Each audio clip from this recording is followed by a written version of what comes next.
Buenas tardes, bienvenidos al evento organizado por ASRAE Perú, aspectos relativos a la instalación y operación del chiller de absorción. En esta tarde contamos con la presencia del reconocido ingeniero Jorge Nakamura.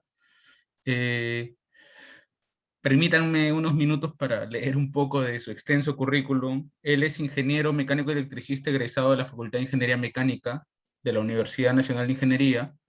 Tiene maestría en termodinámica y transferencia de calor en la Universidad de Glasgow, en Gran Bretaña. Fue profesor principal de termodinámica y fuerza motriz y jefe del Departamento de Energía de la Facultad de Ingeniería Mecánica y Eléctrica de la Universidad Nacional de Ingeniería. Eh, Fue presidente del capítulo de Ingeniería Mecánica y Eléctrica y vicedecano del Colegio de Ingenieros del Perú. Y actualmente continúa siendo el gerente general de Proter Perusac. Creo que hemos hecho un breve resumen del ingeniero que no necesita mayor presentación, así que espero que esta charla sea de disfrute de todos ustedes y sea una tarde muy productiva. Adelante, ingeniero Jorge. Bienvenido. Muchas gracias por siempre tenernos en consideración. Gracias. Buenas tardes con todos y todas, colegas y amigos. Primeramente, mi agradecimiento al capítulo ASRAE Perú, en especial a nuestro presidente, el ingeniero Alfredo Escárate, por esta oportunidad que me brindan para hacerles llegar esta breve charla, que espero sea de alguna utilidad para todos ustedes. También mi agradecimiento a los ingenieros Luis Alvarado y Ronnie Cortés, con quienes hemos coordinado esta exposición. Y en esta ocasión vamos a referirnos a aspectos relativos a la instalación y operación del chiller de absorción. Esto como resultado de proyectos e instalaciones ya realizados en el país, ¿no? Bueno, sé que quienes me escuchan ya conocen el principio de funcionamiento del chiller de absorción y que es un chiller que emplea el calor producido por la combustión del gas natural para producir frío, ¿no? Utilizamos calor para producir frío y el fluido refrigerante es el agua, ¿no? Es el H2O. Aquí nos olvidamos del daño de la capa de ozono, del protocolo de Montreal, del protocolo de Kioto, de los refrigerantes naturales, etcétera, etcétera. No puede haber un refrigerante más natural, obviamente, pero más ecológico que el agua, ¿no? Bien, pero de todas maneras vamos a hacer un muy breve y rápido repaso del principio de funcionamiento del chiller de absorción, ¿no? Tenemos una primera imagen. Ya, ahí tenemos un recipiente, que sería nuestro chiller, en el cual estamos haciendo un vacío. La bombita de vacío se muestra ahí con una tubería color naranja, ¿no? Y el vacío que hacemos es de 6.54 milímetros de columna de mercurio. Es una presión bastante baja y a esa temperatura el agua se evapora a 5 grados centígrados, ¿no?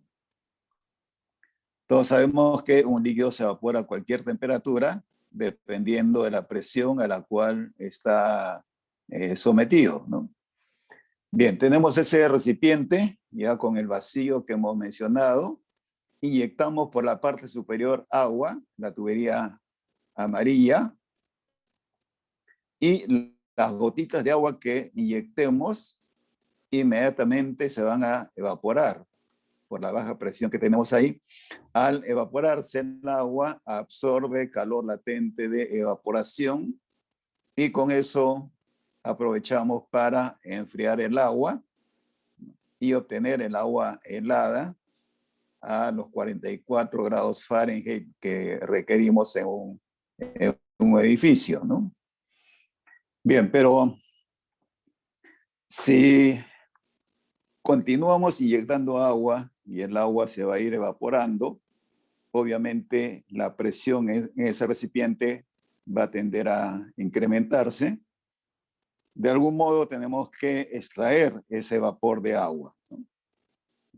Para ello empleamos una sal, bromuro de litio. Es una sal cuyo estado natural es líquido y tiene dos propiedades muy importantes, muy útiles para este proceso. La primera propiedad es de que es altamente higroscópico, absorbe vapor de agua, tiene avidez por el vapor de agua. Y segunda propiedad, también muy importante, es de que su temperatura de evaporación es más elevada que la del agua, ¿no? Es un líquido, pero con una temperatura de evaporación muy elevada. Entonces, si inyectamos el bromuro de litio, como se ve ahí a través de la tubería azul, el bromuro de litio, por su avidez, por el vapor de agua, lo va a absorber de tal manera que en la parte inferior, como se muestra en la figura, tenemos una solución de bromuro de litio más agua, ¿no? Aquí lo importante que tenemos que notar es de que la sustancia que se disuelve es el agua y el soluto es el bromuro de litio, ¿no? Bien, ese es nuestro chiller, ya está funcionando, tenemos ya el agua helada. Ahora lo que tenemos que hacer es cerrar el ciclo, ¿no? La solución de bromuro de litio que está saliendo por la parte inferior, la bombeamos, le elevamos una capacitación que me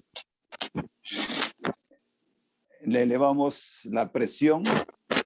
Lo que debemos hacer notar acá No, está es bien de así. que lo que debemos hacer notar aquí es de que el fluido que vamos a comprimir, al que le vamos a elevar la presión, es un fluido incompresible, es un líquido. Por lo tanto, le podemos aumentar la presión con muy poca demanda de energía eléctrica, ¿no? El consumo de esa bomba es bastante reducido, ¿no? Bien, le elevamos la presión a nuestra solución de agua en bromuro de litio y nos vamos hacia el tanque que está ahí a la derecha, que está señalado como generador de alta temperatura, ¿no? Inyectamos acá esa solución y la sometemos a un calentamiento. Aquí aprovechamos la propiedad que ya dijimos del bromuro de litio, que tiene una temperatura de evaporación elevada, mucho más elevada que la del agua. Entonces lo que se va a evaporar ahí va a ser el agua, ¿no? Esos puntitos naranja que están en la parte superior del tanque, ese vapor de agua, y la línea azul que está saliendo de ese tanque es el bromuro de litio, ¿no? El vapor que ha salido por la parte superior de ese generador de alta temperatura lo llevamos a un condensador como cualquier chiller eléctrico. Hacemos circular agua de la torre de enfriamiento y de esa manera condensamos ese vapor y ya tenemos nuevamente agua en fase líquida. Hemos logrado cerrar el ciclo, ya tenemos nuevamente ingresando el agua por un lado y el bromuro de litio por el otro lado, ¿no? El agua en la línea amarilla y el bromuro de litio en la parte, con la línea azul. Pero tenemos que incrementarle la eficiencia a este ciclo. Primero, observemos de que la solución de bromuro de litio de agua en bromuro de litio que está saliendo de nuestro chiller, en la línea que está en la parte inferior, verde, es una solución fría, ¿no?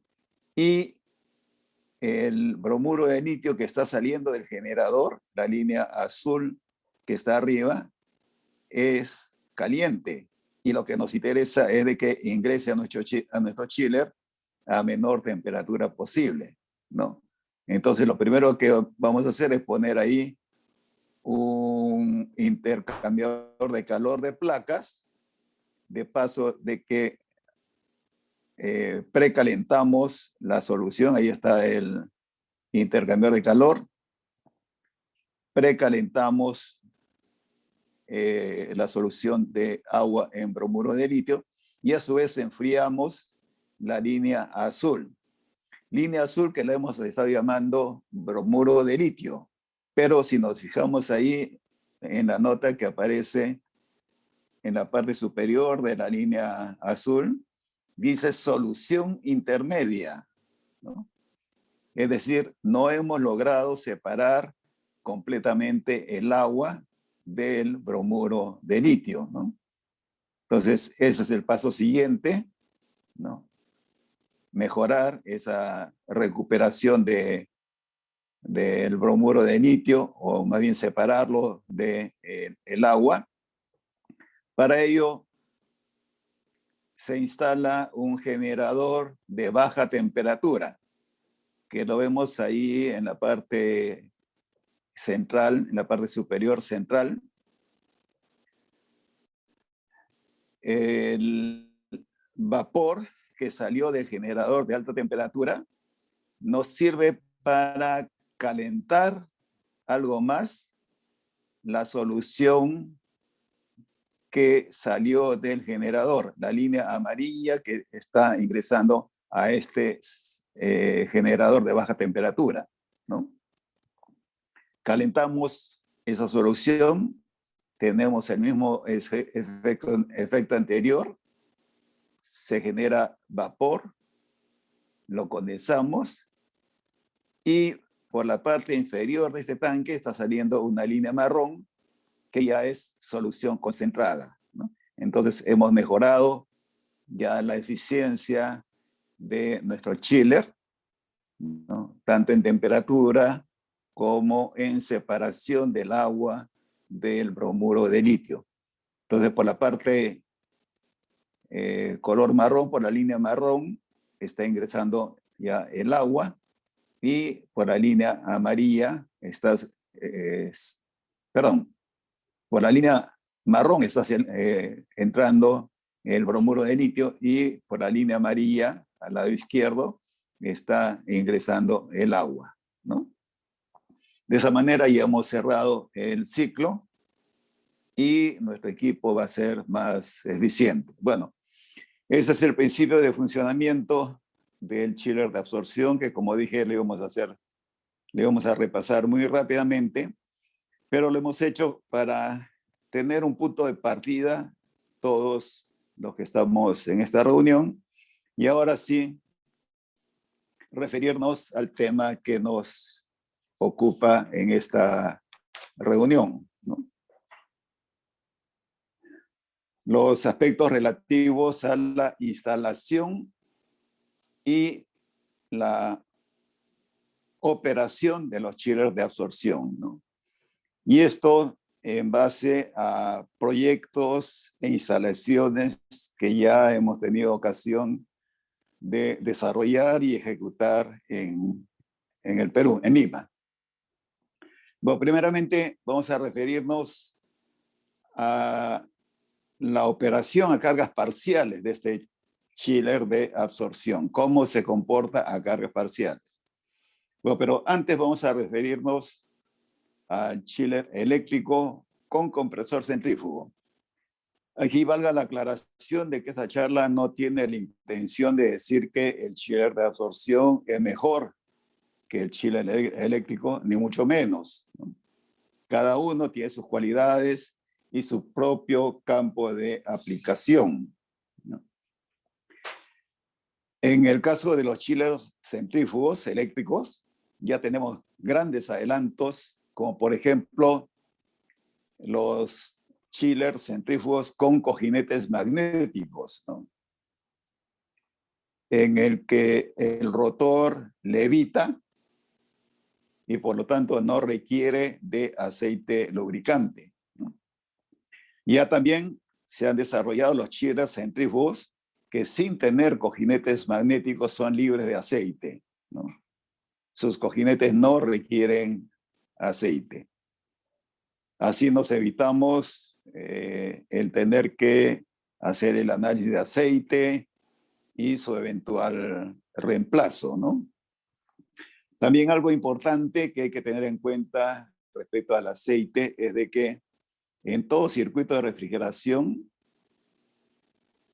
junto con la corriente de refrigerante, siempre van a haber pequeñas partículas de aceite que llegan a los tubos de los intercambiadores de calor. Y estas pequeñas partículas de aceite se van adhiriendo a la superficie interior de las tuberías y, como sabemos, el aceite es un mal conductor de calor y por lo tanto esa película que se puede ir formando va a disminuir la eficiencia de nuestro intercambiador de calor, ¿no? Además, respecto a los chillers eléctricos, cabe mencionar de que tienen un costo de inversión menor que los de absorción y sus dimensiones y sobre todo sus pesos son bastante menores, ¿no? El chiller de absorción se caracteriza por tener dimensiones muy grandes y también pesos significativamente elevados, ¿no? Eso último justamente es materia de esta charla. Lo que sí tenemos que tener en consideración es de que los chillers eléctricos se caracterizan por dos aspectos operativos. Primero, requieren una carga térmica mínima de operación, ¿no? Eso lo sabemos. Y su eficiencia se reduce a cargas parciales, ¿no? Su eficiencia no es la misma para diferentes cargas térmicas, ¿no? Vamos a referirnos primeramente al requerimiento de la carga térmica mínima de un compresor centrífugo. ¿Por qué se requiere una carga térmica mínima, ¿no? Para ello estamos mostrando la curva de operación de un ventilador centrífugo. Un ventilador centrífugo de álabes aerodinámicos, ¿no? Bueno, un compresor se diferencia de un ventilador porque tiene una presión de descarga mayor, ¿no? Bien, este es un gráfico de un ventilador centrífugo de álabes aerodinámicos. Ahí están sus curvas de operación, ¿no? Solamente como referencia, bueno, pero antes, en esa curva, en la ordenada, en la vertical, tenemos la presión y en la abscisa tenemos el caudal del ventilador, ¿no? Esta es una curva caudal versus presión.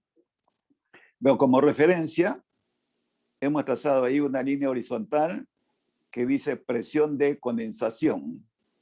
Imaginemos que esa es la presión de condensación de nuestro chiller centrífugo, ¿no? Y la variación de caudal nos estaría representando acá la variación de carga térmica, ¿no? Bien, si en la línea de presión de condensación nos desplazamos hacia la izquierda, vamos a llegar a un punto que se cruza con la línea que está marcada, bueno, está en inglés, dice no seleccionar a la izquierda de la curva del sistema, ¿no? Ese es el límite, ¿no? Y ahí hemos señalado una notita que dice carga térmica mínima, ¿no? Esa es la razón por la cual un chiller centrífugo eléctrico requiere una carga térmica mínima para poder operar, ¿no?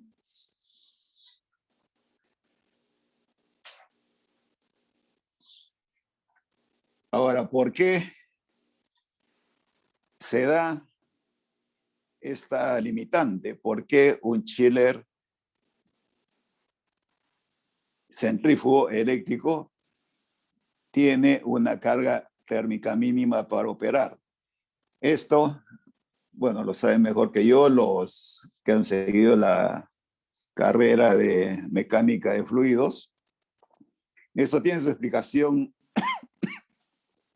en el comportamiento de un álave aerodinámico. Lo que estamos representando acá es el perfil del ala de un avión en la figura superior. Vemos ahí ese perfil y el flujo de aire, ¿no? El desplazamiento horizontal del avión es gracias a los motores de reacción. El avión no se eleva porque tiene motores. El motor sirve para que el avión se desplace horizontalmente. Lo que sucede es que al desplazarse horizontalmente, se crea el flujo, las corrientes de aire que estamos viendo en la figura superior. Esto da lugar a que en la parte inferior del álave se produzca una zona de alta presión, y en la parte superior una zona de baja presión, con lo cual se consigue la fuerza de sustentación, lo que se conoce como fuerza de sustentación, o en inglés es el lift. A su vez, ahí lo vemos en la flecha de la parte, en el extremo derecho del álave, hay una fuerza de arrastre, ¿no? Lo que en inglés se conoce como el drag. Justamente los motores del avión son los que se encargan de vencer esta fuerza de arrastre. Bien, ese es el comportamiento de un perfil aerodinámico. En la figura del medio hemos trazado una flecha y estamos asemejando el comportamiento de este álave al de uno correspondiente a un ventilador centrífugo.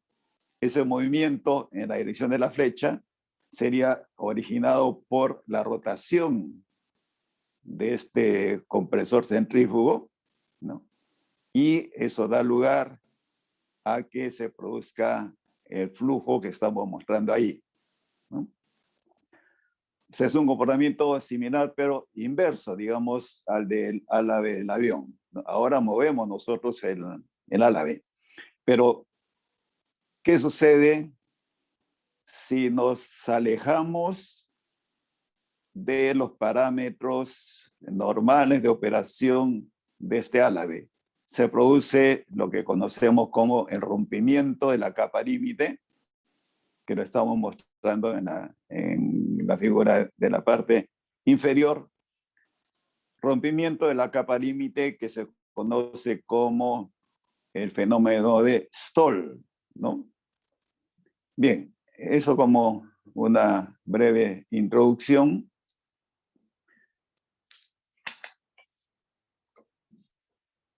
Como para hacer ver de que esta es la razón por la cual un compresor centrífugo no puede operar a cargas térmicas muy reducidas, lo cual, eso lo sabemos, nos obliga a que en muchos proyectos se tenga que considerar un chiller pequeño, lo que llamamos el chiller pony, ¿no? Que opera cuando la carga térmica es reducida. Por ejemplo, en el caso de edificios de oficinas que cuentan con locales comerciales en la parte inferior, los cuales operan en un horario fuera de oficinas, ¿no? Inclusive hay casos en que operan sábado, domingo, pero no las oficinas, ¿no? Entonces, eso nos obliga a colocar un chiller pony, ¿no? Y que lógicamente esto incrementa el costo de inversión del proyecto. Ahora, también en el gráfico anterior, y eso lo saben cuando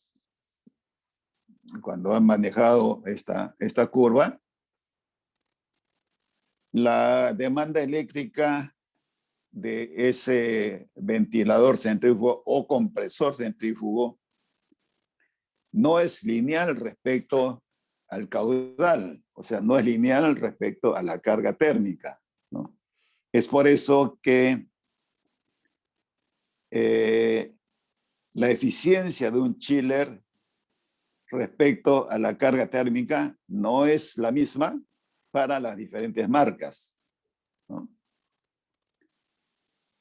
Usualmente, los chillers eléctricos son diseñados para tener su eficiencia máxima a una carga térmica más o menos del 75 a 80%, ¿no? Pero eso no es uniforme. Es por ello que se ha creado lo que conocemos como el IPLB, ¿no? El Integrated Part Load, carga parcial, value, ¿no? Ahí estamos viendo la ecuación. Realmente es una regla de juego, una regla de comparación para comparar, valga la redundancia, la eficiencia de los chillers eléctricos, ¿no? Lo que nos está diciendo esta norma ARI 550-590-2011 es, ya, señor fabricante, deme su COP a 100% de carga, su COP a 75% de carga, a 50 y 25% de carga. Y aplicamos la ecuación. Esos coeficientes 0.01, 0.42, 0.45 y 0.12 afectan a cada uno de los COP a diferentes cargas. Se deben a que se está considerando de que el chiller va a operar un 1% del tiempo a 100% de carga, que el 42% del tiempo va a operar a 75% de carga, y así sucesivamente, 45% a 50% y 12% al 25% de carga, ¿no? Ese es el parámetro de comparación que se emplea para los chillers eléctricos, debido a que su eficiencia varía con la carga térmica, ¿no? Bien, ahora sí, vayamos al chiller de absorción. Primera pregunta. ¿Requieren de una carga térmica mínima para operar? ¿Se requiere un chiller pony para cubrir las cargas térmicas reducidas? La respuesta es no. No. La capacidad de un chiller de absorción se modula simplemente regulando la intensidad de la llama del quemador. Ahí tenemos una figura de un chiller. La parte roja que ven ahí es el quemador. En la parte derecha hay un pequeño ventilador de color rojo. La tubería amarilla que vemos al lado derecho que está bajando es la tubería de suministro de gas natural. Entra al quemador y hay una tubería muy delgada que vemos que está subiendo por un costado del chiller. Esa es una válvula de seguridad, ¿no? En caso de que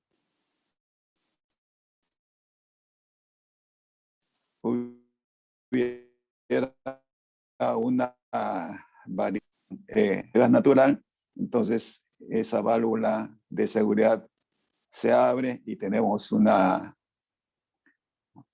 liberación de gas, ¿no? hacia el medio ambiente. Eso en caso de emergencia.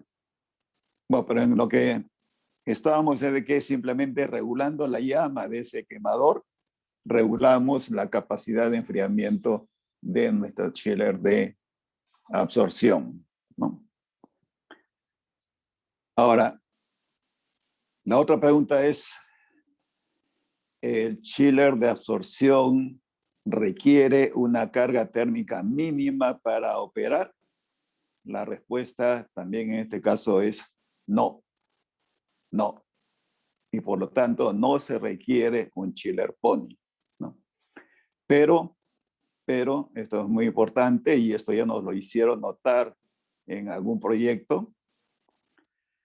En la información técnica de los chillers de absorción se menciona que para una carga térmica por debajo de 25%, el quemador se apaga. Por debajo de una carga térmica, por debajo de 25% en la carga térmica, el quemador se apaga. Esto es correcto. Es correcto, pero no significa que el chiller dejó de operar. Lo que sucede es que si la carga térmica es inferior al 25%, el quemador efectivamente se apaga, el chiller deja de enfriar, pero la temperatura del agua contenida en el circuito de agua helada, en todo el circuito, en las tuberías de distribución de agua helada, esa temperatura tardará un cierto tiempo en elevarse. Esto dado que la carga térmica de este edificio o este usuario es reducida, ¿no? Entonces, en esas circunstancias, vamos a decir, el chiller se permite apagar su quemador. Una vez que la temperatura del sistema se haya incrementado en 2 grados centígrados, se vuelve a encender el quemador, restableciéndose la temperatura del agua helada, ¿no? Entonces, no significa que el chiller no haya podido cubrir esa carga térmica por debajo del 25%. Con una elevación en la temperatura del agua helada en nuestro circuito de 2 grados centígrados por encima de lo normal, el único efecto que se va a tener es que la válvula de 3 vías o la válvula de 2 vías que controlan el ingreso de agua helada a los fan coils, pero van a permanecer un tiempo algo mayor, ¿no? Ese es todo el efecto. Y nuevamente, si la carga térmica no es elevada, esa situación no la vamos a sentir mayormente, ¿no? Un caso muy cercano lo tenemos en el chiller que se instalara y se pusiera en funcionamiento el año 2018 en el edificio corporativo de Cálida, la empresa distribuidora de gas natural, ¿no? Este chiller se dejó programado para que arranque automáticamente a las 6 de la mañana. A las 6 de la mañana. Arranca automáticamente sin que prácticamente haya carga térmica. No se han prendido las luminarias, no hay personas presentes, pero el chiller arranca, ¿no?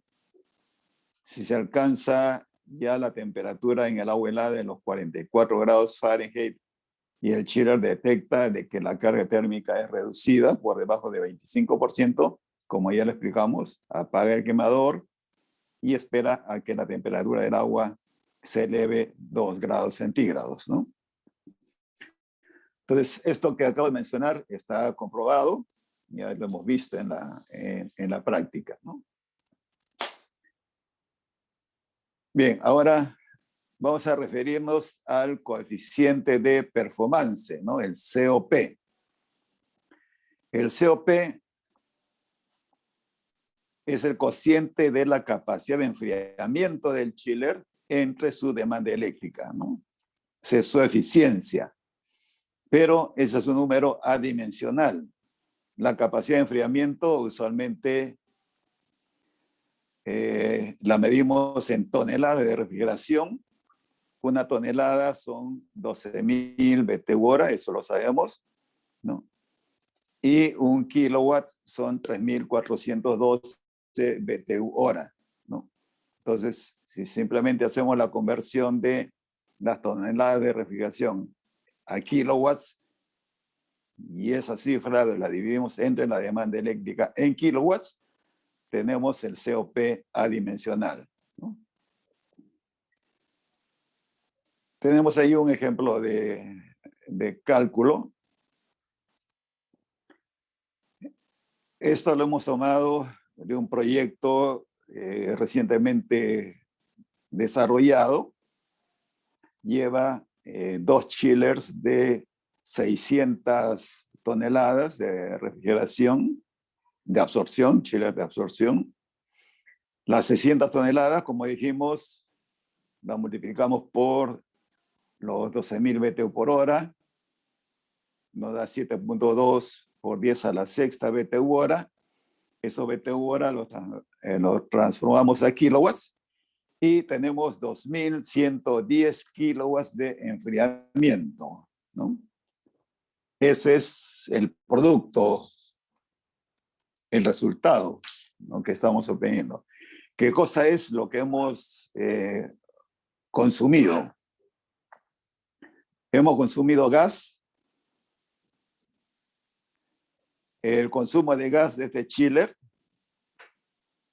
a plena carga, ¿no?, es de 128.3 metros cúbicos normales, eso es lo que indica esa N, por hora, ¿no? 128.3 metros cúbicos normales por hora. ¿Por qué normales? ¿Por qué la N? Porque estamos midiendo un gas, el volumen de un gas, y este volumen depende de la presión y depende de la temperatura. Entonces, esa N significa que esos metros cúbicos los estamos midiendo a una temperatura de 0 grados centígrados y a una presión de 1 atmósfera, ¿no? Ya, entonces, este chiller, el de cálida, consume 128.3 metros cúbicos normales por hora. El poder calorífico natural, el poder calorífico del gas natural es 9.360 kilovatios por metro cúbico normal por hora. Este es el poder calorífico bajo, ¿no?, del gas natural, ¿no? Eso ya lo conocemos, sabemos cuál es la diferencia entre poder calorífico alto, poder calorífico bajo, ¿no? Eso depende si consideramos el calor latente, condensación del vapor de agua que se forma como consecuencia de la combustión de un hidrocarburo, ¿no? La combustión de un hidrocarburo da CO2 más vapor de agua. Bien. Esa energía consumida, o sea, producto del consumo de gas por el poder calorífico, lo tenemos ahí, ¿no? Las kilocalorías por hora las transformamos a kilowatts y tenemos un consumo de 1.396.6 kilowatts. Por lo tanto, hacemos el cociente y nos sale 1.5108 de COP. Un COP bajísimo, bajísimo, ¿no?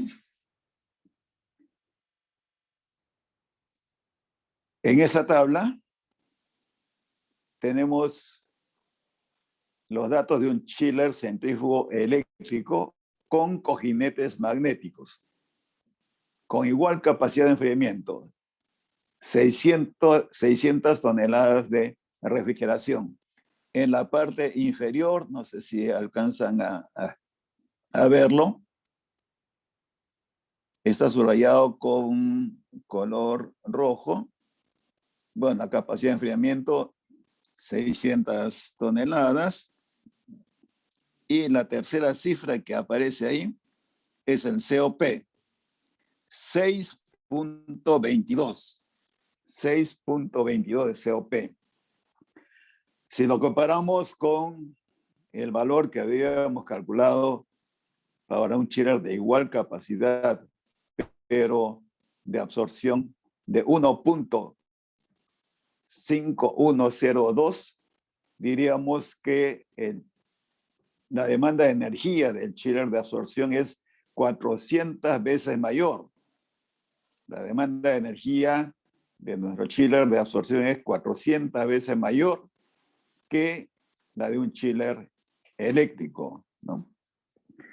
Pero aquí tenemos que diferenciar lo que es energía eléctrica de lo que es calor, ¿no?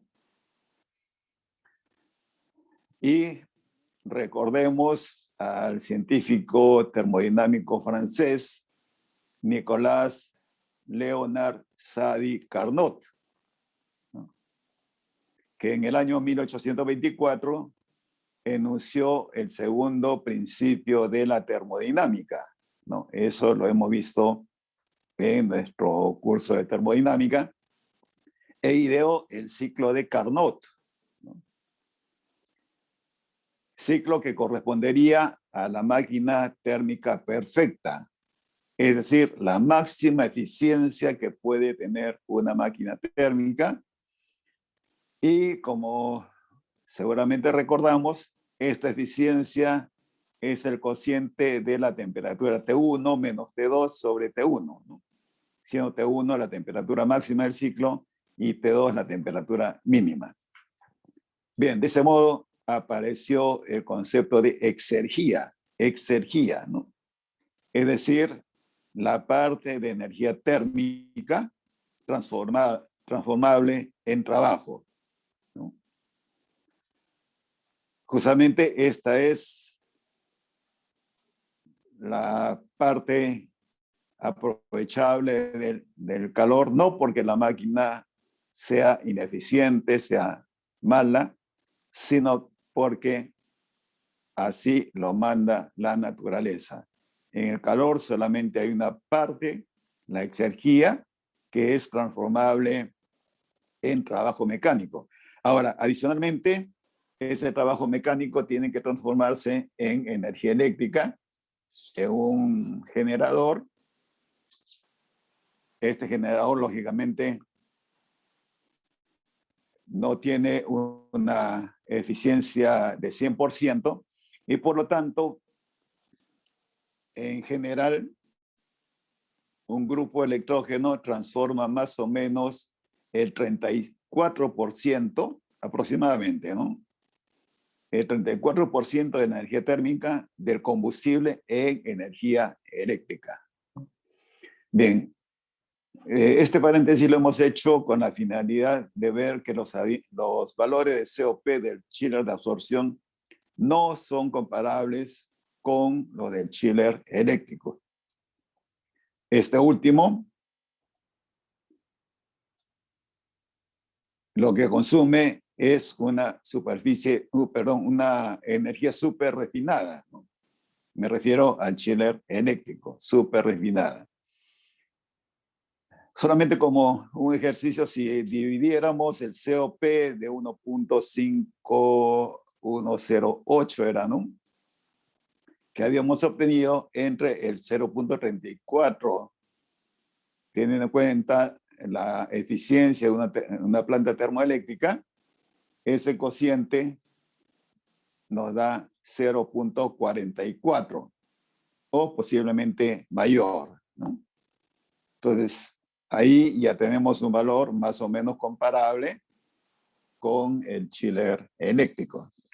Pero además tenemos que tener en cuenta de que esa energía, la energía calorífica del gas natural, es mucho más barata que la energía eléctrica, ¿no? Bien, otro aspecto relativo a los chillers de absorción es que no vibran, no requieren amortiguadores de vibración. Ahí tenemos nuevamente la fotografía del chiller que vimos inicialmente y al lado derecho, con algo más de detalle, la base de apoyo. Es un apoyo, una pata que está directamente sobre la losa de concreto. Bueno, ahí se ve una pequeña franja negra, seguramente sea de alguna espuma, poliuretano, ¿no? Pero no tiene y no requiere resortes amortiguadores de vibración. No vibra, puesto que el único elemento que vemos ahí es el motor del pequeño ventilador del quemador. Todo lo demás no se mueve, todo lo demás es estético, ¿no? Esto es algo muy importante a tener en cuenta. El chiller de absorción no vibra, no requiere de amortiguadores de vibración, ¿no? Bien, tenemos ahí otra figura. Vemos ahí un chiller montado sobre una tremenda estructura metálica. Se preguntarán ustedes en estos momentos, bueno, ¿y qué pasó? Me acaba de decir de que el chiller de absorción no vibra, ¿no? No requiere amortiguador de vibración, pero entonces, ¿qué pasó aquí? Que hay una tremenda estructura metálica de apoyo. Esta es una fotografía real tomada al chiller instalado en el edificio de Cálida. ¿Por qué se hizo esto? Esto es algo muy importante que tiene que ver con algo que ya mencioné al inicio, el gran peso de los chillers de absorción. Este edificio de Cálida es un edificio, como todos ustedes saben, ya existente, tiene varios años de construido. No era posible modificar las estructuras de este edificio. El edificio ya está ocupado, ¿no? Por lo tanto, primero, no era posible realizar un desplazamiento horizontal de este chiller sobre esa losa del techo. El chiller tenía que ir directamente a esta estructura de apoyo. No, como digo, no era posible realizar un desplazamiento horizontal, puesto que esa losa del techo no iba a resistir el peso. Se preguntarán ustedes y por qué no se pusieron apuntalamientos en el piso inferior. Bueno, ese edificio ya estaba ocupado. En el piso inferior habían oficinas, escritorios, computadoras, falso cielo, iluminación. Imposible poner un apuntalamiento. Ahora, esa forma de la estructura metálica se le encargamos al ingeniero estructural Julio Rivera Feijó, quien fuera decano del Colegio de Ingenieros. Fue el ingeniero estructural que diseñó este edificio, la estructura de este edificio, y tenía los planos de las columnas, las vigas. Acudimos a él y fue él el que diseñó esta base de concreto. ¿Cuál es su particularidad? Que se apoya sobre columnas, vigas existentes del edificio, considerando su resistencia, ¿no? Esa es la explicación de esta base metálica tan aparatosa, ¿no? Bueno, para hacer este diseño, el fabricante, LG, no suministró las dimensiones exactas de esos apoyos, así como el peso en cada uno de los apoyos. Y en base a eso se hizo el diseño, pero no conformes con eso, en cuanto este chiller salió de la aduana, fuimos al depósito de Engie y ahí, como dicen, en vivo y en directo, tomamos las dimensiones y verificamos que coincidieran en esos puntos de apoyo que estamos viendo en la fotografía, ¿no? Esto con relación al gran peso de los chillers de absorción. Ahora, otro detalle en esta instalación este es un edificio que está en la calle Begonias, una calle transitada, y la fachada, el muro cortina, sobresale por encima del nivel de la azotea. Eso lo vamos a ver a continuación.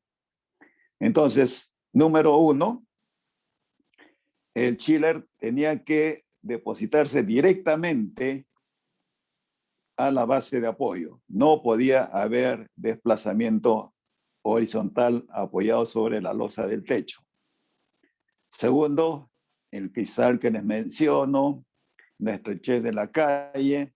Entonces, para tener la seguridad de que la maniobra iba a ser posible, se hizo una simulación 3D que la vamos a ver a continuación, en donde la grúa, el chiller, la pluma, o sea, el brazo del chiller, tienen las dimensiones reales. Ahí está el video.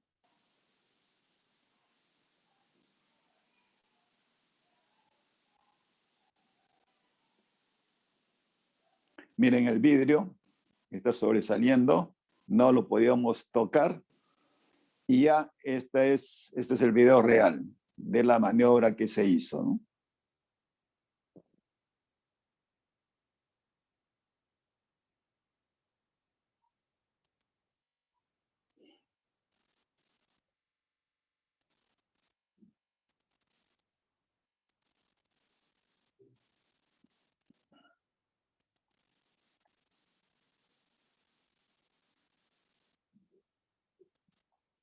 Y ahí se está elevando el chiller, ahí está el letrero de cálida.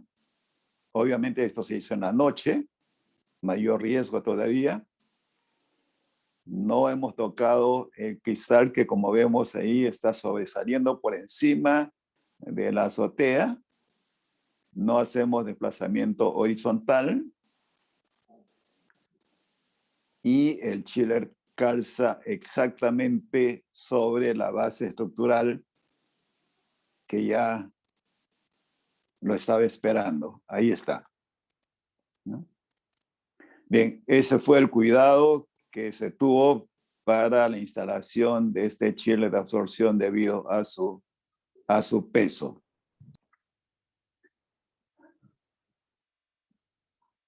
Ahora tenemos el otro proyecto que ya habíamos mencionado. Es un edificio de 14 pisos en San Isidro.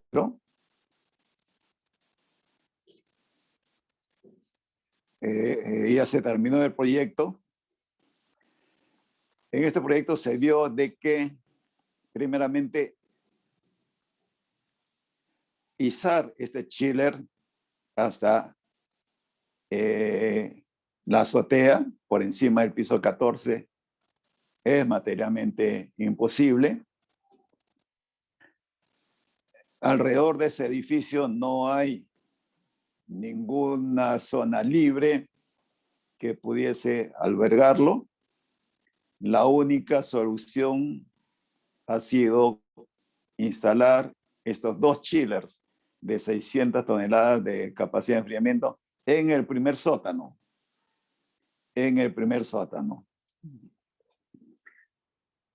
Bueno, eso sí ha sido un gran reto, aun cuando recién hemos terminado el proyecto. Primero, ¿cómo llevar este chiller al primer sótano? Primera idea fue, traigámoslo por partes. El fabricante nos dijo, sí, puede venir en 3 partes. Ahí lo estamos viendo. Esa es la tabla de pesos. La primera cifra del lado derecho es el peso total, 18.3 toneladas. La tercera cifra dice la parte superior, ¿no? Dice upper side, 2.8 toneladas, la parte superior. Aquí la pregunta es, ¿cómo hacíamos para levantar 2.8 toneladas dentro del primer sótano? Una altura de, me parece, si no me equivoco, de 3 metros. Meter una grúa ahí con su pluma, imposible, ¿no? Entonces, lo único que nos ha quedado, y así quedó el proyecto, es que los chillers vengan armados. Se va a confeccionar una base metálica, una base de estructura metálica, y los chillers en la calle se van a montar por medio de una grúa encima de esas estructuras metálicas. Estas estructuras se van a subir sobre lo que se conoce como tortugas, ¿no? Pequeñas carretas de muy baja altura, pero que soportan grandes pesos. El chiller montado, o los chillers, cada uno de ellos montados sobre sus tortuguitas, y mediante winches van a ser desplazados hasta el primer sótano. Una vez que lleguen a su posición final, el trabajo va a consistir en cómo sacar esas tortuguitas.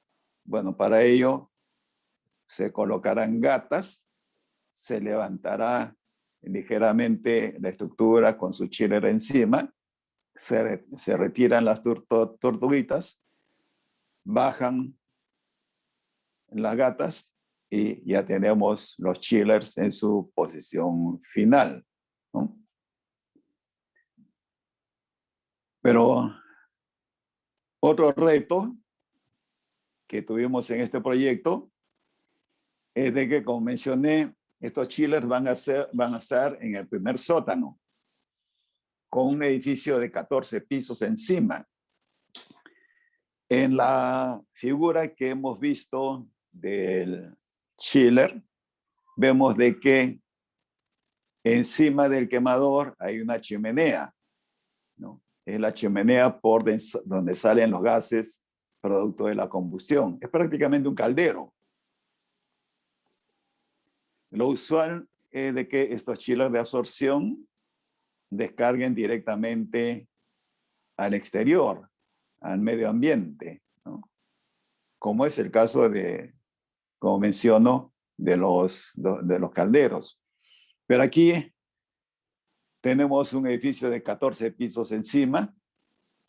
Bueno, lo que se hizo fue tener en consideración de que los gases que salen por la chimenea lo hacen a una temperatura de 100 grados centígrados a plena carga, ¿no? De tal manera de que en esa altura de 14 pisos se tendrá un tiro natural, ¿no? Entonces se ha hecho un balance entre las pérdidas por fricción en esa chimenea, en ese ducto, y el efecto de tiro natural, o como lo conocemos, el efecto de chimenea, ¿no? Bien, esos son los retos relativos a la instalación y la operación de los chillers de absorción. Bien, en la siguiente figura tenemos la cogeneración, ¿no? Esto es muy interesante.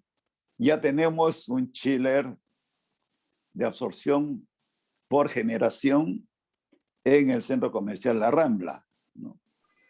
Este chiller opera con el calor proveniente de los gases de escape uno de los gases de escape del grupo electrógeno, 2 del calor del agua del radiador, ¿no? O sea, en este caso, el chiller oficiaría como radiador del grupo electrógeno.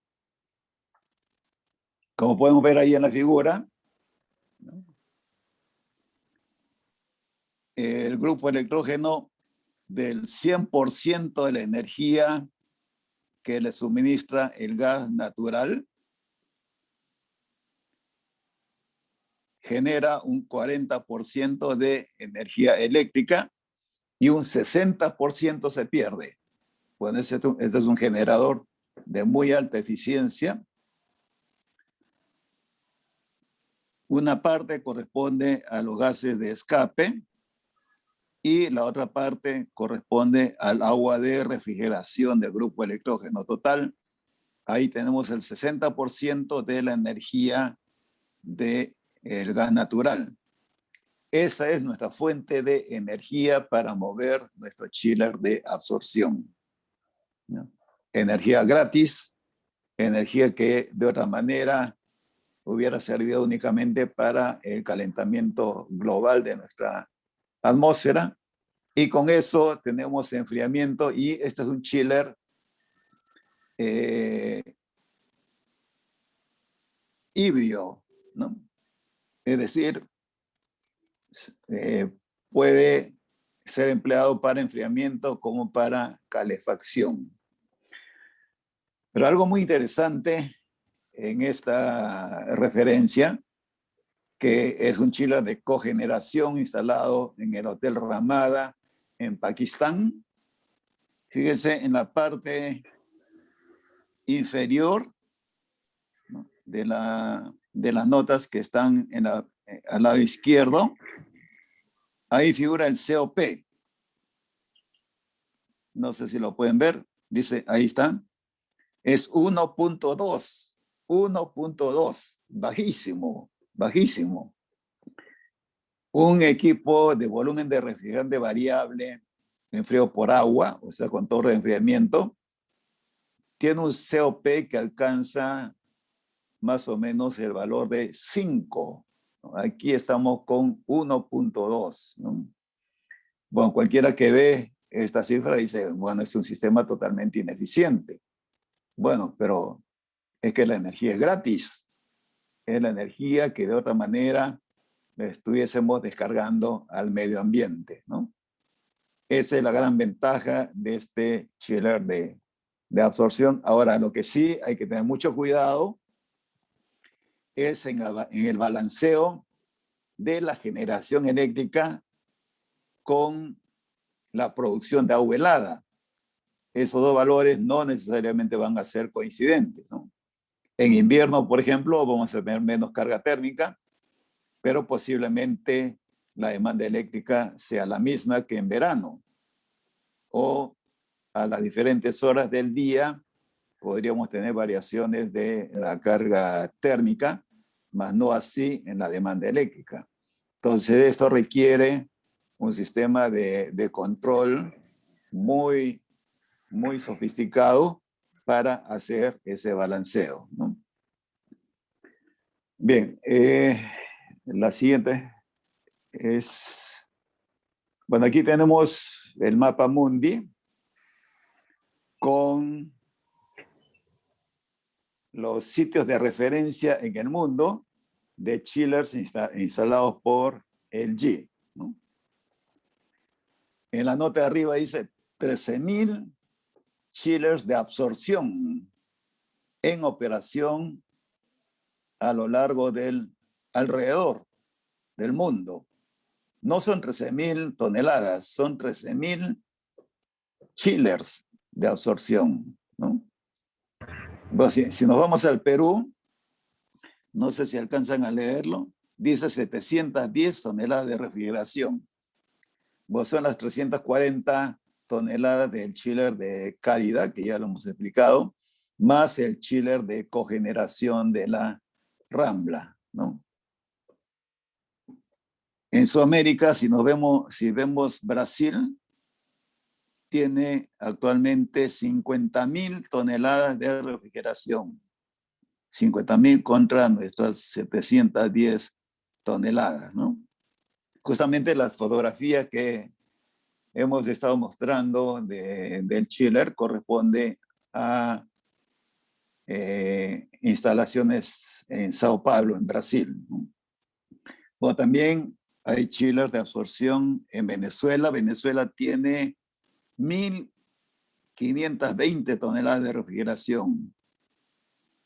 También hay en Argentina, en Chile. Si nos vamos a Europa, en Alemania hay 1.230 toneladas.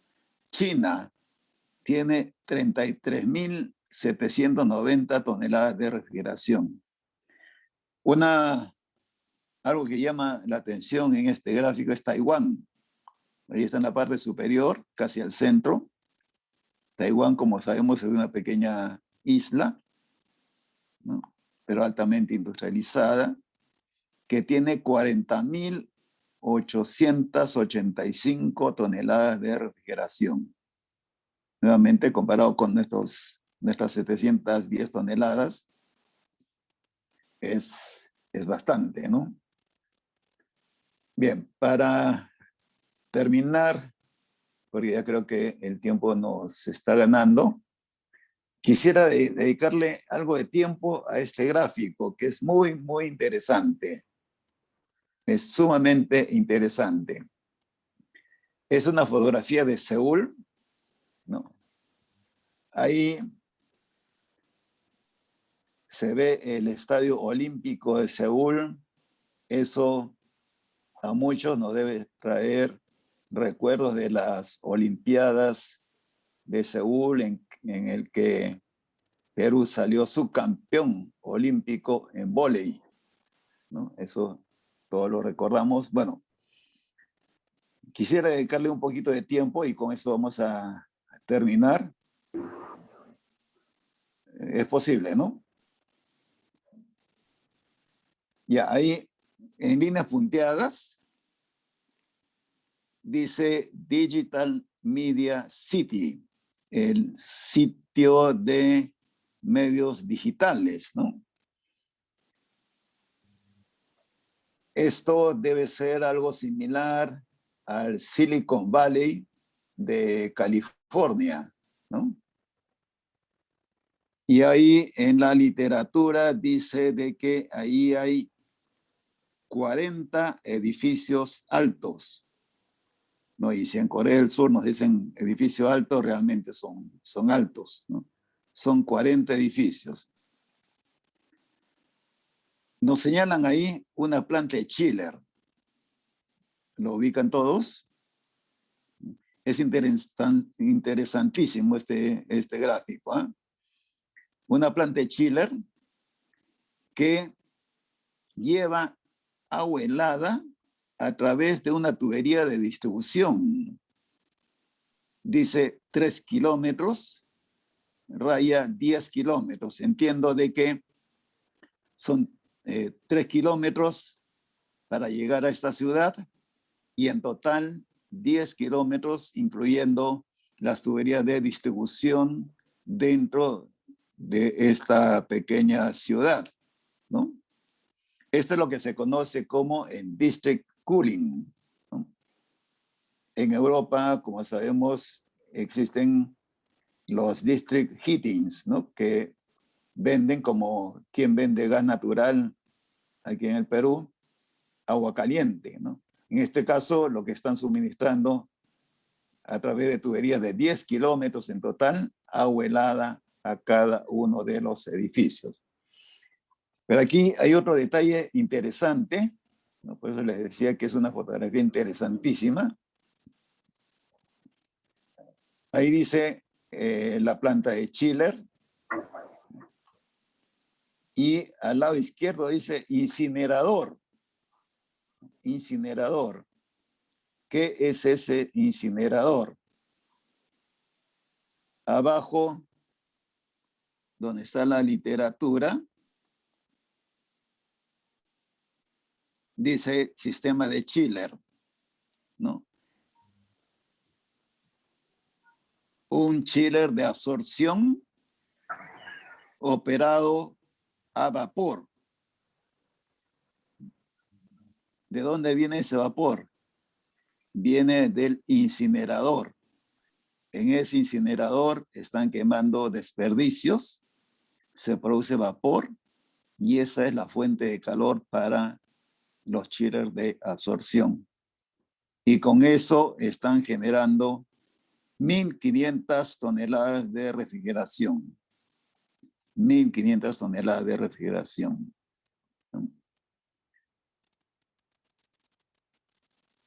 Un caldero, un generador de vapor que está quemando desperdicios, pero ojo, no es realmente basura, ¿no? Eso me hace recordar, y lo voy a narrar muy rápidamente. Hace ya varios años hubo el proyecto de generar vapor para mover una turbina de vapor en la planta azucarera, en el ingenio azucarero de Paramonga. Ustedes saben de que para elaborar el azúcar, la caña pasa por unos rodillos, se le exprime, ¿no? Se le saca el jugo, como se dice, y nos queda el bagazo. Las fibras mayores de este bagazo sirven para hacer papel, pero quedan fibras muy pequeñas, muy finas, que no sirven para la elaboración de papel. Y nos convocaron para que analicemos la posibilidad de quemar ese bagacillo y generar vapor. Vapor que necesitan para concentrar el jugo de caña y así elaborar el azúcar, ¿no? Ese proceso de elaboración de azúcar requiere de una gran cantidad de vapor, ¿no? Bueno, el problema fue de que ese bagacillo es de partículas muy finas y livianas. Bueno, el estudio quedó ahí, no se concretó, pero paralelamente en ese tiempo hubo un alcalde de Lima que escuchó de esas cosas y dijo: yo quiero una planta termoeléctrica a vapor que queme la basura de Lima, ¿no? Bueno, en esos momentos un grupo de ingenieros peruanos viajamos a Malmö, en Suecia, porque nos dijeron que allí había una planta como la que estamos viendo aquí en la fotografía, que quemando desperdicios, incinerando desperdicios, producía vapor. Bueno, efectivamente había esa planta, pero lo que quemaban ahí eran mesas de madera desechadas, sillas de madera, una gran cantidad de embalajes de madera, de maquinarias, ¿no? Bueno, esa era la basura, ¿no? Después de esta experiencia, lamentablemente tuvimos que informar de que realmente lo que se requiere ahí no es exactamente basura, ¿no? Bueno, este paréntesis para hacer hincapié en la importancia que tiene esa fuente de calor para nuestro chiller de absorción. Ahora, otra cosa interesante también es, y con eso ya termino, es la nota que está en la parte inferior. Bueno, tenemos el chiller de absorción movido por vapor proveniente del incinerador, 1.500 toneladas, un chiller centrífugo eléctrico de 1.500 toneladas, perdón, 14 cada uno, 14 de absorción, 14 centrífugos, cada uno de 1.500 toneladas, Y 3.000 toneladas de refrigeración, dice Ice Thermal Storage Unit. Una unidad de acumulación térmica de hielo. De hielo, ¿qué es eso, no? Ya con eso termino, como decía, ya hace también bastantes años, varios años, cuando recién se iba a construir el auditorio de la Universidad de Lima, el auditorio que actualmente ya lo hemos construido y tiene ahí al lado un aire acondicionado. En esa época, con el entusiasmo que hemos escuchado de este sistema de acumulación de hielo, lo propusimos. ¿Y cuál es la justificación? Un auditorio no funciona 8 horas al día, 7 días a la semana, ¿no? A lo más funcionará, ¿cuánto? 2 horas, 3 horas diariamente, a lo mucho, ¿no? Entonces, perdón, ¿me escuchan? Sí, ¿Me escuchan? ingeniero. Sí, ingeniero, se Sí, escucha. sí, se te escucha. Ah, ya. Se te Ah, ya. Ya, no, sigo entonces. Propusimos la planta de acumulación de hielo. ¿Cuál es su ventaja? De que hacemos funcionar esa planta de hielo, producimos hielo durante 24 horas al día, 7 días a la semana, una operación continua, y cuando se requiere el enfriamiento, hacemos circular agua por ese depósito de hielo. El calor latente de fusión, del hielo es de 80 kilocalorías por kilogramo. Entonces el agua que pasa por ese depósito haciendo contacto con el hielo se enfría y tenemos agua helada, ¿no? Pero, ¿cuál es la capacidad real de esa planta productora de hielo? En capacidad, ¿no? Si va a funcionar, vamos a producir hielo durante 24 horas del día y ese hielo lo vamos a utilizar solamente durante 2 horas. Entonces, la capacidad de enfriamiento de planta 2 horas 24, más o menos, en lugar de tener, vamos a decir, un chiller de 100 toneladas, requeriríamos una planta de hielo de 10 toneladas de refrigeración, ¿no? O sea, consumimos menos potencia frigorífica, pero teniendo la misma energía de enfriamiento, ¿no? Ahí la diferencia entre potencia y energía, ¿no? Bueno, se presentó ese proyecto, se presentó a la rectora. La rectora nos preguntó cuántas de esas plantas hay acá en el Perú. Le dijimos ninguna. Bueno, hasta luego. Y ahí quedó nuestro proyecto y se instaló el equipo paquete que mencioné, ¿no? Bueno, dije que íbamos a aprovechar esta fotografía para hacer mención de algunos aspectos importantes, ¿no? Sobre todo la recuperación del calor,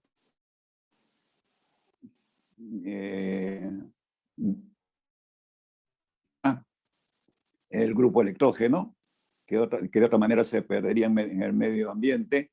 Lo aprovechamos para mover nuestro chiller. Hemos hablado del incinerador para producir vapor y con ese vapor mover nuestro chiller de absorción. Y de pasadita, esa notita que está en la parte inferior de la figura, nos hace recordar el sistema de acumulación de hielo. Producimos hielo durante 24 horas al día y cuando se requiere el enfriamiento en el ambiente que estamos acondicionando, utilizamos el calor latente de fusión del hielo. Bien, espero que esta charla haya sido, como dije al comienzo, de alguna utilidad para todos ustedes. Bueno, quedo a disposición de los que se encuentran conectados para absolver cualquier consulta que tengan a bien formular. Muchas gracias a todos.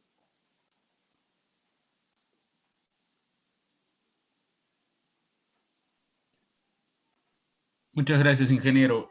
Por aquí, no sé si, por aquí tenemos dos preguntas. La primera es, ¿cuál es la relación de costo entre un chiller centrífugo versus un chiller de absorción para una misma capacidad?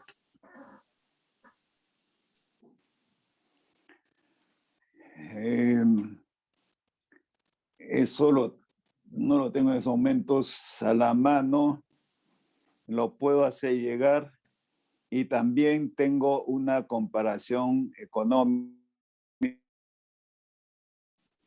respecto al periodo de recuperación de ese mayor costo a través del menor costo del gas natural. Ahora, esa recuperación lógicamente depende de el uso que se le dé al chiller de absorción, ¿no? En el caso de Cálida, ese edificio ya tiene, porque no lo hemos retirado, un chiller eléctrico. Se instaló el chiller de absorción, hicimos la comparación, comparamos los costos de inversión, los costos de operación, y vimos que el mayor costo de inversión, considerando un factor de un porcentaje de recuperación de capital, me parece que consideramos 4%. Ese mayor costo de inversión se recuperaba en 3 años y meses, digamos 2 o 3 meses, ¿no? Con una utilización del chiller durante 8 horas al día y con los cambios de estación que tenemos en Lima, ¿no? La carga térmica en invierno baja tremendamente. Considerando todos esos factores, es que determinamos ese tiempo de operación. Ahora, este análisis también lo hemos hecho, por ejemplo, para un casino. Un casino, como seguramente todos sabemos, opera 24 horas al día, ¿no? Y la carga térmica mayormente no se debe a las personas, no se debe al calor liberado por las personas, sino se debe al calor liberado por las máquinas, ¿no? Las máquinas liberan calor y los que me explicaron en una visita que hiciéramos, yo no voy al casino por si acaso, nos dijeron que las máquinas tienen que estar encendidas, esté o no una persona apostando o jugando, no sé cuál sea el término, porque las personas se cambian continuamente de máquina. Y si pasa de una máquina a otra, esa otra máquina tiene que estar prendida. Por lo tanto, es una carga térmica continua de 24 horas al día. La recuperación de capital, en ese caso, en la recuperación del mayor costo de inversión del chiller de absorción, era menos de un año. Menos de un año. Ahora, ya que me tocan este tema, me están haciendo acordar de que luego de aproximadamente unos 6 meses o tal vez unos meses más, la gerencia administrativa de Cálida envió un informe a la gerencia general diciendo de que algo extraño estaba ocurriendo en los últimos meses en la facturación por el consumo eléctrico, que había disminuido significativamente.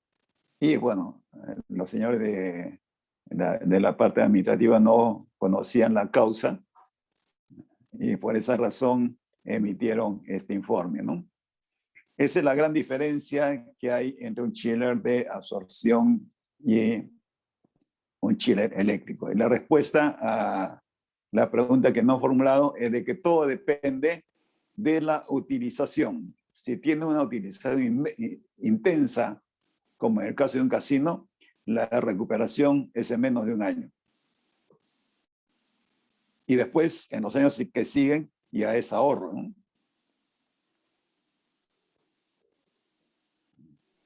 Gracias, sé si ingeniero. tienen otra pregunta. Sí, por aquí tengo tres preguntas más de la misma persona. ¿Cuáles son las actividades de mantenimiento a este tipo de sistemas?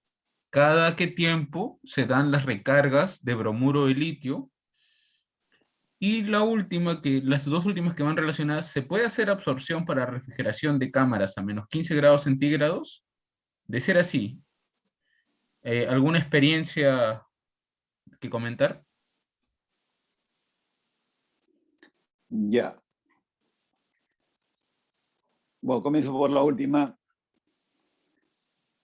No es posible utilizar eso en refrigeración, puesto que la temperatura que se alcanza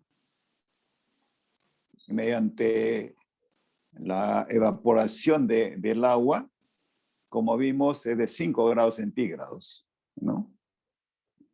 Tendríamos que realizar vacíos extremos para lograr temperaturas menores, ¿no? Bueno, la respuesta concreta es de que no se pueden alcanzar bajas temperaturas como para aplicarlo para fines de refrigeración, ¿no? En la pregunta anterior era, perdón.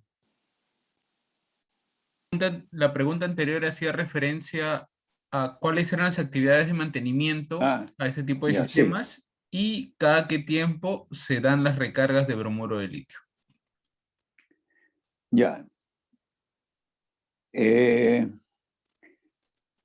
Los requerimientos de mantenimiento son mínimos porque básicamente hay dos elementos en movimiento en este chiller. La bomba de solución, que le explicamos, y la bomba de vacío, ¿no? Que tiene motores con muy poca demanda eléctrica, ¿no? Y en el peor de los casos, siendo unos motores tan pequeños, si se malograra, simplemente se le reemplaza por uno nuevo. El bromuro de litio no se cambia, no se cambia. Es un agente que absorbe el vapor de agua, ¿no? Es un agente de transporte, simplemente de transporte del vapor de agua. Lo utilizamos simplemente para completar ese ciclo de refrigeración. Inclusive, el fabricante, cuando vende estos chillers, junto con esa venta, ya entrega un lote de repuesto por 10 años, ¿no? Los puede entregar porque, como digo, son repuestos menores, ¿no? Todo lo demás es el chiller de absorción es prácticamente un caldero. Imaginemos un caldero con su quemador, ¿no? Entonces, sus partes a reemplazar son pequeñas, de menor costo, ¿no? Y tan es así, como menciono, que el fabricante entrega estas piezas de recambio junto con la venta inicial del chiller, ¿no?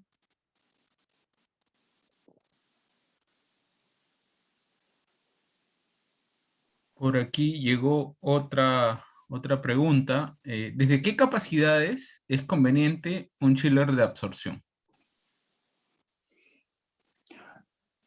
Bueno, sinceramente no tengo la respuesta de la capacidad mínima, cuál es el chiller más pequeño, pero su aplicación se da en el rango de grandes capacidades, ¿no? Yo diría en capacidad por encima de 300 toneladas, ¿no? El de cálida, por ejemplo, es de 340 toneladas.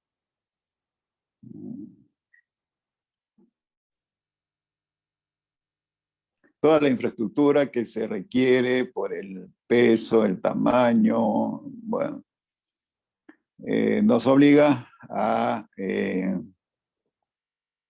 aplicarlo para grandes capacidades, ¿no? Yo diría por encima de 300 toneladas, ¿no? Algo que se me había pasado es de que ya se ha desarrollado un proyecto para la remodelación de un centro comercial en que se han propuesto 2 chillers de 1.500 toneladas y uno de 600 toneladas, ¿no? Si alguien que ha escuchado esta charla y ve ese proyecto, podrá decirme, pero usted me dijo que no se requiere un chiller pony, ¿no? En este caso, no es un chiller pony, sino que a solicitud del cliente, del inversionista, se ha considerado, y con un criterio que consideramos correcto, es que ¿para qué voy a prender un chiller de 1.500, ¿no?, para cubrir una carga térmica de 600 toneladas? Lo que sucede es que este es un centro comercial que además tiene 3 edificios encima de oficinas, cuyos requerimientos de enfriamiento pueden variar de acuerdo a las horas del día, y el criterio del propietario, del inversionista, se puede resumir en ¿para qué voy a utilizar un camión para transportar una carga que la puedo llevar en una camioneta, ¿no? O sea, no es que ese chiller no pueda transportar esa carga, sino ¿para qué voy a prender un tremendo chiller? ¿Para qué voy a utilizar un chiller tan grande, ¿no?, cuando lo puedo hacer con un chiller pequeño, ¿no?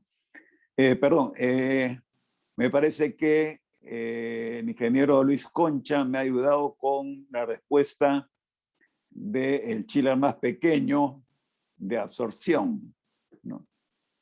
Sí, es correcto. Muchas gracias, ingeniero Luis. Luis, ¿lo puedes poner nuevamente? Ingeniero Luis Concha, puede prender su audio, no hay ningún problema. Adelante, lo escuchamos. Buenas noches, ¿cómo están? Muchísimas gracias. Gracias, ingeniero. Excelente presentación. A ver, si los chillers van desde Gracias, Luis. 50 toneladas hasta 3.000 toneladas, va a depender, como usted dijo, de las horas de funcionamiento, si conviene o no poner un chiller tan pequeño, ¿no? Pero, como usted bien dijo, a partir de 250, 300 toneladas, los números que hemos sacado en usos normales de 10 horas promedio diario, el chiller conviene. Pero si es un casino, como usted bien lo dijo, 24 horas, seguramente con 50, 80 toneladas no habría ningún problema, ¿no? Claro, un casino normalmente va a dar más capacidad, pero fuera el caso de un equipo funcionando esas horas, desde 50 toneladas no habría ningún problema. Pero hay que hacer el estudio de cada proyecto, ¿no? De acuerdo, Luis. Muchas gracias, ¿ah? Gracias por el apoyo, como siempre. Gracias. Por aquí me llegó una última una pregunta. ¿Qué comentarios tiene en la eficiencia en las diferentes marcas de esta tecnología?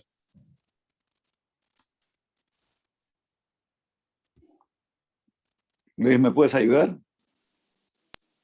Sí, por supuesto. A ver, el COP, que es lo que medimos aquí en este tipo de máquinas de calor, tenemos el tema de que Según el fabricante, obviamente hay variaciones, como los equipos eléctricos.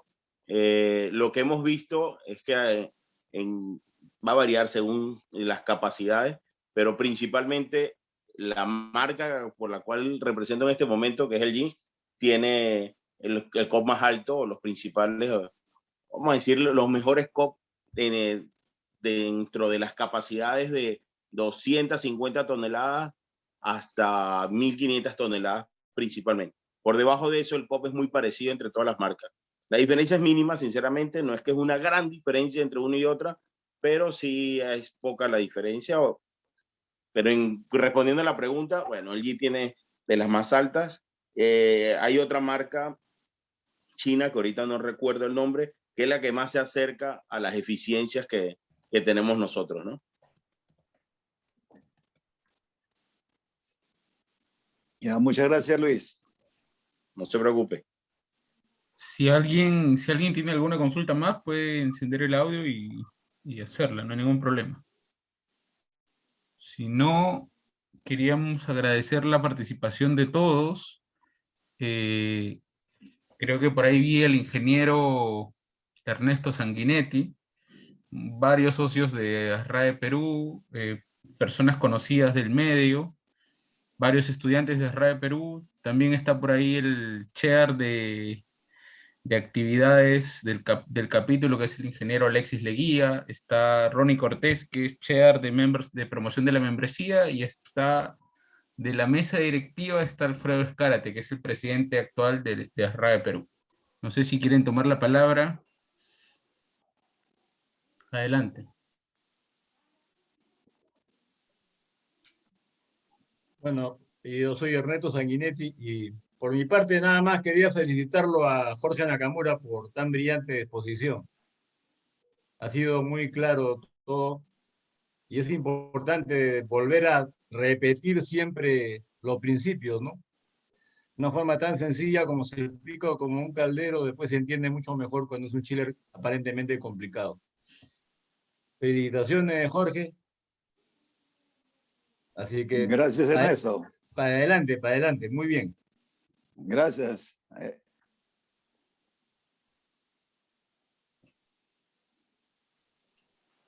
Creo que nos llegó una última pregunta. ¿Qué comentarios de estos sistemas para distritos térmicos y si existe algún proyecto en el Perú?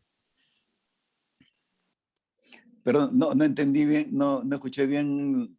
¿Qué comentarios de estos sistemas para distritos térmicos y si existe algún proyecto en el Perú? Bueno, creo que estamos un poco lejos de pensar en district cooling, ¿no? Si el district cooling, como lo vimos en la última fotografía, es una gran central de agua helada que distribuye el agua helada a toda una ciudad, ¿no? Esto, como mencioné, existe en Europa para la calefacción. Aquí creo que estamos lejos todavía de eso. Primero creo que tenemos que resolver la distribución del gas natural, ¿no?, a los domicilios. Después pensaremos en la distribución de agua helada.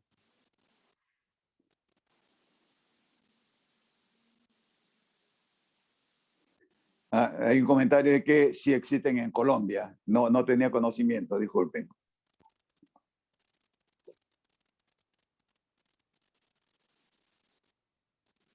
El ingeniero Luis Concha creo que quiere comentar algo.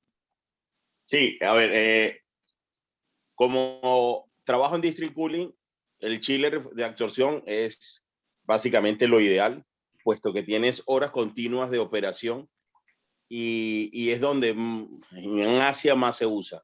En Colombia hay District Cooling, correcto, pero con chiller eléctricos, nada más lo están haciendo.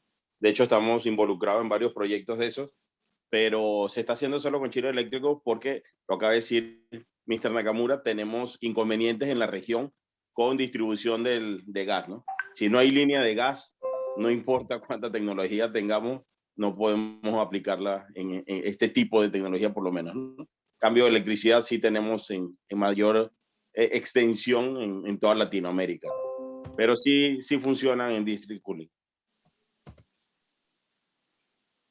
Muchísimas gracias, ingeniero Concha.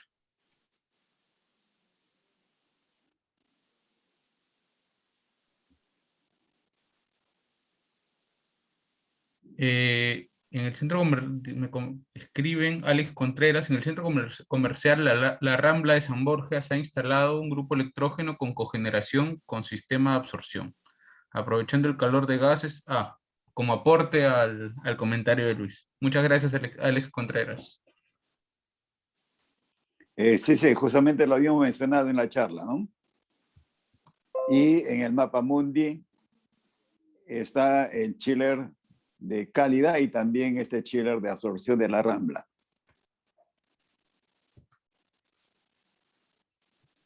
Bueno, yo creo que ha sido una tarde-noche ya muy productiva.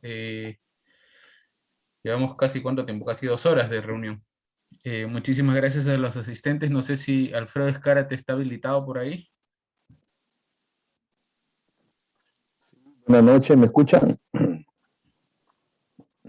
Sí, Alfredo, te escuchamos. Bien, muy buenas noches a todos, estimados colegas ingenieros. Ingeniero Jorge Nakamura, felicitarlo por la brillante exposición.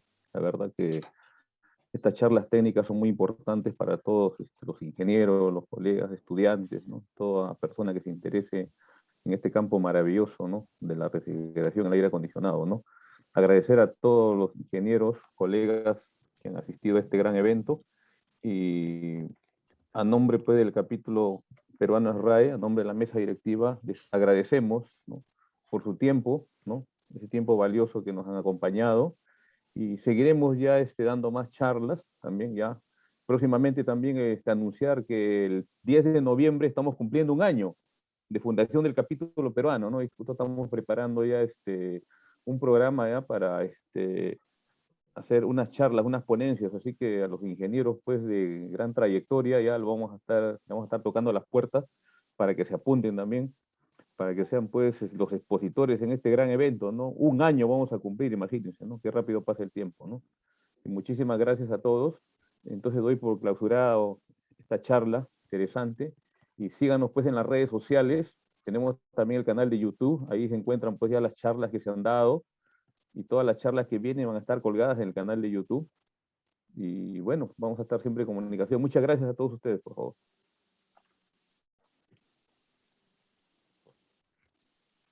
Muchas gracias, ingeniero Nakamura. Como siempre, un placer escucharlo. Muchas gracias. Gracias a todos. Gracias, Alfredo. Gracias, Jorge. Excelente.